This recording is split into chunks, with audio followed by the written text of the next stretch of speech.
মুহাম্মাদুন রাসূলুল্লাহ মুহাম্মাদুন রাসূলুল্লাহ। আসসালাতু ওয়াসসালামু আলা রাসূলিল্লাহ। সম্মানিত ভাই, আপনি জানতে চেয়েছেন বাচ্চাদের বদনজর থেকে বাঁচার জন্য কপালে কালো টিপ ব্যবহার করা সম্পর্কে। এই উদ্দেশ্যে বাচ্চাদের কপালে কালো টিপ ব্যবহার করা একটি শিরকি কার্যকলাপ।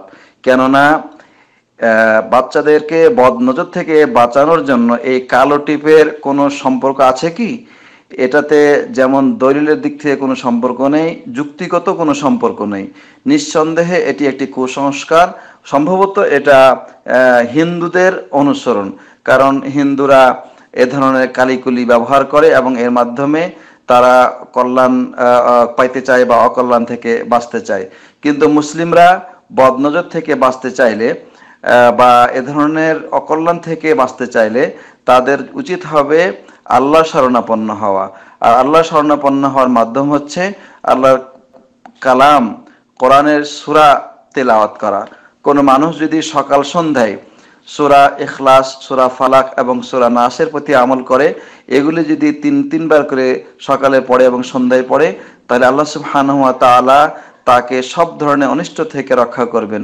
যেমন সূরা ফালাকের মধ্যে 4টি জিনিসের অনিষ্ট থেকে বাঁচার আবেদন করা হয়েছে, যে আল্লাহ যা সৃষ্টি করেছেন তার অনিষ্ট, তারপরে রাতের অনিষ্ট এবং জাদুর অনিষ্ট এবং হিংসুক অর্থাৎ বদনজরকারীর অনিষ্ট থেকে বাঁচার আবেদন করা হয়েছে।